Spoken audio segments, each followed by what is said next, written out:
नमस्कार साथियों, उम्मीद है कि आप लोग अच्छे होंगे। आज हम लोग जिस टॉपिक पर बात करेंगे वो टॉपिक है आपका स्त्री धन, और डायरेक्ट इसका संबंध हमारे समाज से भी जुड़ता है। और हाल ही में सुप्रीम कोर्ट का इस पर क्या जजमेंट आया है जिसके बाद से यह चर्चा में फिर से आ गया है। तो आज हम लोग इसी टॉपिक को जानेंगे और आप लोग वीडियो को अंत तक देखेंगे। आपको बहुत कुछ नया सीखने को मिलेगा और अधिक से अधिक चैनल को अगर सब्सक्राइब नहीं किए हैं तो करेंगे और अधिक से अधिक शेयर कर देंगे ताकि इस तरह की जानकारी और आपके भाई लोगों को मिलते रहे। तो चलिए हम लोग वीडियो को शुरू करते हैं। ये बात शुरू होती है 1999 में और ये बात है दक्षिण भारत की। दक्षिण भारत की एक दंपतियों ने 1999 में शादी करते हैं और फिर वो चले जाते हैं यूएसए, और यूएसए में वहाँ 16 वर्ष रहते हैं। और उसके बाद फिर उन दोनों में संबंध धीरे धीरे खराब हो जाती है और फिर वहाँ पर उन दोनों ने डिवोर्स के लिए वहाँ का जो हाई कोर्ट था उस हाई कोर्ट में पिटीशन दायर करते हैं। और अंततः मामला चलते चलते 17 साल के बाद लगभग फरवरी 2016 में यूएसए का जो कोर्ट था वो कोर्ट ने अंततः इन दोनों को डिवोर्स करवा दिया और फाइनली इन दोनों का तलाक हो गया। और इनका जो भी संपत्ति था उस संपत्ति में दोनों को बराबर बराबर हिस्सों में क्या बांट दिया गया। फिर उसके बाद समस्या ये हुआ कि जो महिला की दूसरी शादी 2018 में हो गई, मतलब 2016 में तलाक हुआ, उसके 2 साल बाद ही महिला जो थी दूसरे व्यक्ति के साथ 2018 में दूसरी शादी कर ली और उनका ज़िंदगी फिर से बहुत अच्छा चल रहा था जिससे भी शादी किए उसके साथ। इसके बीच में होता क्या है कि जो इस बीच में जो लड़की के पिता थे उनका एंट्री होता है और वो क्या होता है कि जो हैदराबाद के एक थाना में, हैदराबाद के रहने वाले थे, हैदराबाद के एक थाना में उन्होंने एक पिटीशन दायर करते हैं उनके पूर्व पति पर। और उनका कहना ये था कि जो हमारे बेटी को जो भी संपत्ति वगैरह दिया गया था वो संपत्ति में जो अर्जित संपत्ति था वो तो बांट के मिला, लेकिन उसमें जो हमारे बेटी का जो स्त्री धन था वो स्त्री धन उसको नहीं दिया गया है ससुराल वालों की तरफ से। और ये पिटीशन दायर होते हैं 2021 में। तो आप कहानी समझिए, 1999 में शादी हुआ, उसके बाद आप देखेंगे तो 2016 में यूएसए का कोर्ट उनका डिवोर्स करवा दिया, फिर 2018 में उनका शादी भी हो गया, 3 साल वो किसी व्यक्ति के साथ रहे भी। फिर 2021 में लड़की का जो पिता राव साहब थे, उनका नाम बताना उचित नहीं होगा, राव साहब थे, उनको याद आया कि जो हमारी बेटी का जो संपत्ति है वो संपत्ति वहाँ पर क्या है, रह गया है। और उसके बाद 2021 में उन्होंने एक एफआईआर दायर करवाया हैदराबाद में। फिर उसके जो पूर्व पति थे, मतलब पहले जो जिनसे शादी हुआ था 1999 में, वो व्यक्ति गए वहाँ के हाई कोर्ट में और कहा कि हाई कोर्ट को बोले कि जो आप इस एफआईआर को क्या कर दीजिए, मतलब कि जो अवैध साबित कर दीजिए। तो हैदराबाद का जो हाई कोर्ट था वो बोला कि जो नहीं, अगर स्त्री धन का मामला है, अगर आप स्त्री का धन रखे हुए हैं तो आपको कहीं ना कहीं इस चीज़ को क्या करना पड़ेगा, लौटाना पड़ेगा। फिर इन व्यक्ति को लगा कि जो यहाँ से हमें कोई रिलीफ नहीं मिला, तो इस व्यक्ति ने वहाँ से फिर चले गए सुप्रीम कोर्ट। और सुप्रीम कोर्ट में जाने के बाद वहाँ पर 2 जजेज का बेंच ने इस केस का सुनवाई किए। उसमें एक जज थे जेके महेश्वरी और एक थे संजय करोल। इन दोनों जजों ने इस केस को देखा और देखने के बाद ये आया, दोनों बेंच ने डिसाइड किया कि जो स्त्री धन में, मतलब स्त्री धन पर अधिकार किसका है। तो आप इस बात को समझने का कोशिश करेंगे कि जो स्त्री धन होता क्या है। जैसे कुछ आदमी को इस बात को पता होगा, कुछ को नहीं भी होगा। तो दरअसल कहने का मतलब हो गया, जो कुछ आदमी का मानना है कि जो जिस समय लड़की का शादी होता है और पिता के यहाँ से जो भी चीज़ मिलते हैं वो हो गया स्त्री धन। लेकिन ये पूरी सत्य नहीं है।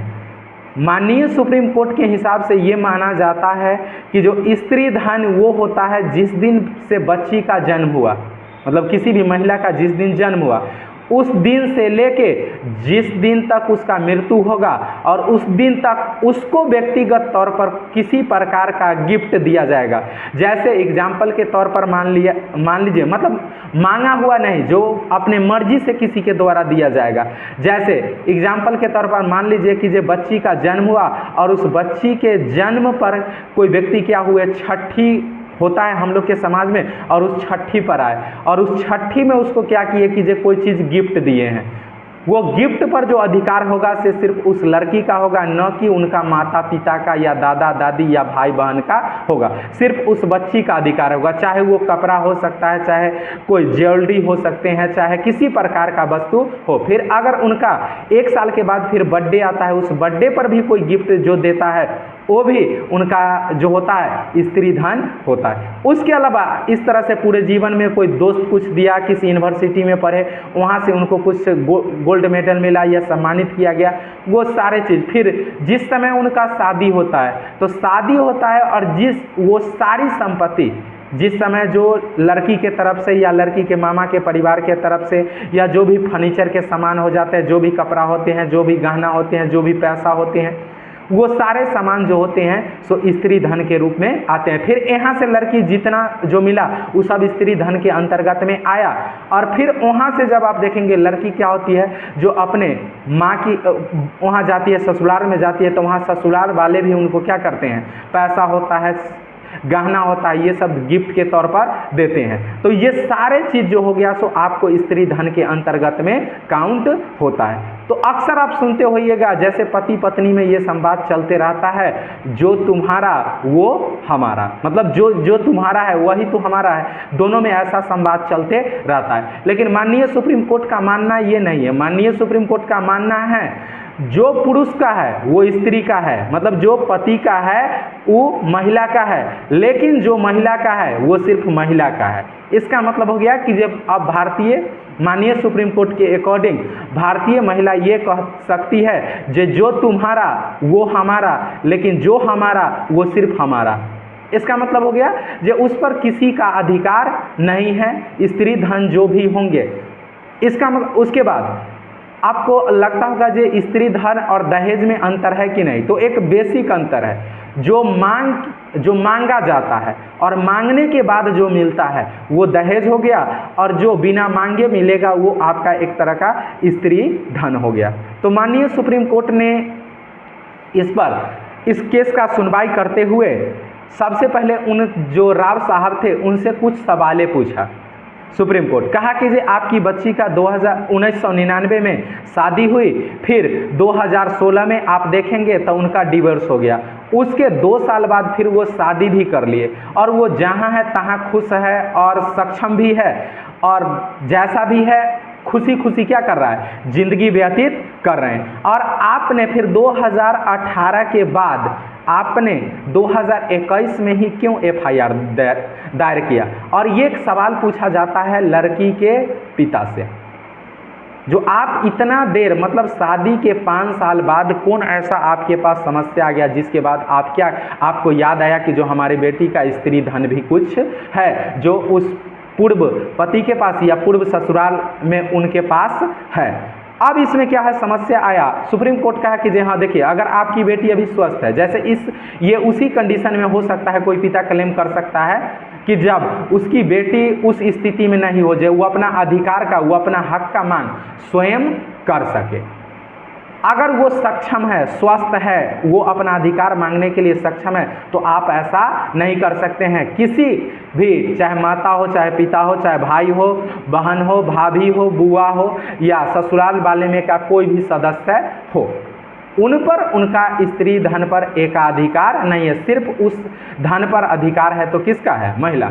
और एक बात आपको और समझने पड़ेंगे, जैसे अभी हमारे जो भी बहन भतीजी है उनका शादी होके जाता है, तो अब जो प्रथाएं थोड़ा सा चेंज हो गया, क्योंकि ससुराल वाले भी हर चीज़ से, जैसे जैसे हर चीज़ में समाज में बदलाव आते जाता है, जैसे जैसे हमारे समाज में शिक्षा की स्तर, सोचने की, समझने की टेंडेंसी में बदलाव आता है, बहुत सारे चीज़ में बदलाव आ जाता है। लेकिन वही हम लोग के जो माँ के एज का होंगे या दादी होंगे, उनसे कभी आप पूछेंगे कि जो क्या आप शादी होके आए थे तो आपके पास जो पैसा थे या आपके पास जो जेवर जेवरात जो भी थे, गहना वगैरह या जो भी संपत्ति था, वो सारे संपत्ति जब शादी होके आपके आया तो आप क्या किए? तो उनका जवाब होगा कि जब हमने सास को दे दिया, उन्होंने संभाल के इसको क्या किया, रखा। फिर आप या कोई किसी को सास नहीं है तो वो ननद को दे दिया, किसी को ननद नहीं है या सास नहीं है तो जेठानी को दे दिया। इस तरह से मतलब समाज में समस्याएं चलते हैं। अब बहुत सारे पर्सपेक्टिव बदल गए हैं, लेकिन अभी भी बहुत समाज में ऐसा होते हैं जो जब वो लड़की आती है तो घर वाले को लगता है अभी ये तो बच्ची है, इसको अभी दुनियादारी उतना पता नहीं है, तो जो भी है उस चीज़ को हम रख सकते हैं। तो देखिए यहाँ पर सुप्रीम कोर्ट कहा कि अगर ऐसा होता है तो सिर्फ जिस व्यक्ति को क्या है उसका सुरक्षा का अधिकार है, संरक्षण का अधिकार है। ये नहीं कि जिसका धन है और जिसको वो महिला ले ली है, किसी का सास ले ली है, तो उस धन पर उसका एकाधिकार हो जाएगा, ऐसा नहीं होगा। सिर्फ उसका उस पर क्या है, संरक्षण का अधिकार है। वो स्त्री जब चाहे तो अपने सास से या ननद से या जो भी जेठानी से जो भी होगा, जिसके पास होगा, उससे वो धन लेके वो बेच सकती है, कुछ भी कर सकती है, किसी को दे सकती है, दान में दे सकती है, बेच सकती है या ऐसे किसी को दे सकती है। सिर्फ उस पर एब्सोल्यूट राइट जो है से उस महिला को है जिस महिला का वो क्या है, संपत्ति है। तो राव साहब को इस सुप्रीम कोर्ट ने पूछा कि जो आपने इतना देर क्यों की, और दरअसल आपको इसमें अधिकार नहीं है कि जो आप इस चीज़ के लिए क्या करें, पिटीशन फाइल करें। फिर उसके बाद फादर से ये क्वेश्चन उसके पूछा गया, फिर पूछा देरी क्यों हुआ, 5 वर्ष का 2016 में जब डिवोर्स हुआ तो उसी समय आपको मांग लेना चाहिए था। आपको लगा कि जो हमारी बच्ची का सामान वहाँ कुछ रह गया है तो आपको उसी समय मांगना चाहिए। आप क्यों नहीं इस चीज़ को मांगे, या उस समय नहीं मांगे तो 1 साल 2 साल के अंदर आप ऐसा चीज़ क्यों नहीं मांगे। देखिए, और आपको एक चीज़ और समझने पड़ेंगे। और फिर उस माननीय सुप्रीम कोर्ट ने सबूत मांगा जो आपने क्या क्या चीज़ दिया है। तो आपको पता है जो 1990 के दौर में, 1990 के दशक में 2000 के बाद देखेंगे तो बहुत सारे टेंडेंसियाँ बदलना शुरू हो गया। लेकिन उससे पहले अभी क्या है, जैसे आपके कोई रिश्तेदार क्लेम लगाएंगे कि जो मैं खाना नहीं खाया, मैं तो भूखे चला गया। कई ऐसे दोस्त मिलेंगे वो भी कहेंगे मैं इतना परेशान हो गया कि जो मैं खाना नहीं खाया।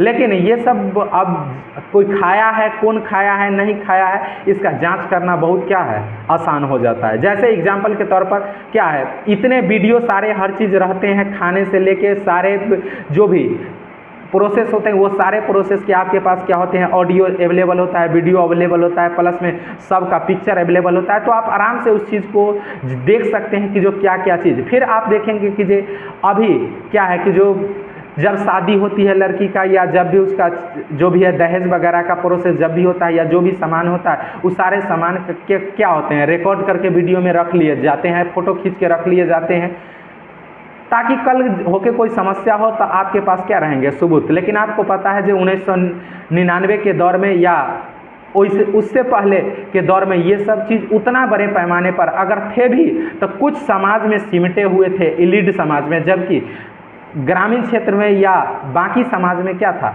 ऐसा कुछ प्रावधान नहीं था। और उनके पास कोई, एक तो सुप्रीम कोर्ट सबूत मांगा तो उनके पास कोई सबूत नहीं था।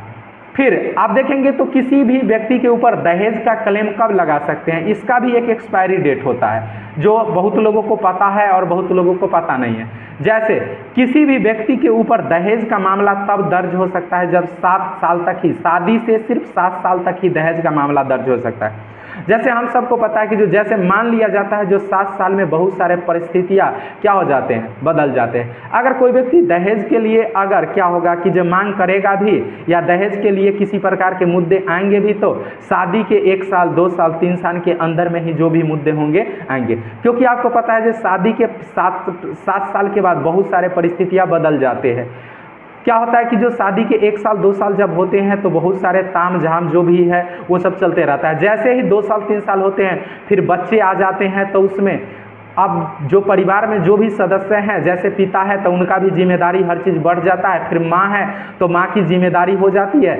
और समस्या कई बार होती है कि जो अब उनका भी जिम्मेदारी, पहले एक क्या थी, शादी से पहले क्या थे, किसी का बहन थे, किसी का मौसी थे, किसी का सिर्फ क्या थे, बेटी थे। लेकिन अब उनके साथ जिम्मेदारी और अब बहन बेटी और बुआ होने के साथ साथ अब वो किसी का बहू भी हो गए हैं, किसी का भाभी भी हो गए हैं, किसी का मतलब जेठानी भी हो गए हैं, किसी का क्या बोल सकते हैं, इस तरह के वगैरह वगैरह संबंध को बहुत सारे जिम्मेदारियां आ जाता है। तो माना जाता है कि जो 4 साल के बाद बहुत सारे चीज़ क्या हो जाते हैं, सेटल हो जाते हैं और सबको एक दूसरे का जिम्मेदारी आ जाता है। तो मान के चला जाता है कि जो 7 साल के बाद तो ऐसा कोई आरोप लगा रहा है, इसका मतलब वहाँ पर समस्याएं दहेज का नहीं है, किसी प्रकार का और समस्याएं हो सकता है। तो ये मतलब अब हम लोग देखने का बात करते हैं कि जो स्त्री धन और दहेज में थोड़ा सा बेसिक अंतर आपको पहले बता दिए हैं। जो स्त्री धन जो बिना मांगे मिलता है, जिसको मांगना नहीं पड़े, और एक महिला को जन्म से लेके और मृत्यु तक का जो भी बिना मांगे किसी के द्वारा उसको दिया जाएगा, चाहे वो कोई भी हो, दोस्त हो या कोई रिश्तेदार हो, माता पिता हो या पति हो या मतलब ससुराल वाले कोई सदस्य हो या कहीं किसी के द्वारा सम्मानित किया गया हो, ये सारे धन क्या होंगे, स्त्री धन। इस पर एब्सोल्यूट राइट स्त्री का होगा। लेकिन पुरुष के जो संपत्ति होंगे, पुरुष जो भी कमाएंगे उस पर महिला का बराबर अधिकार होगा, मतलब दोनों के बराबर अधिकार होंगे। पुरुष को जो भी चीज़ मिलेगा उस पर महिला का बराबर अधिकार होगा। ठीक है। उसके बाद दहेज। दहेज में क्या होता है आपको पता है, जो दहेज से सभी आदमी रूबरू है उसको क्या किया जाता है, मांगा जाता है। शादी से पहले ही क्या है, दहेज को मांगा जाता है। और ये हमारे समाज में एक बहुत खराब कुप्रथा है ये। और आप देख रहे हैं कि जो समाज में ये इतना जड़ जमा चुका है कि जो इसको समाप्त करना उतना आसान बात नहीं है, क्योंकि समाज में ये एक तरह से मान लीजिए जो अभिन्न अंग क्या है, मान लिया गया है। क्योंकि समाज जिसको आप देखेंगे इस खत्म भी कैसे हो सकता है, जैसे समाज में जितना ज़्यादा जिसको दहेज मिलता है, तिलक मिलता है, समाज में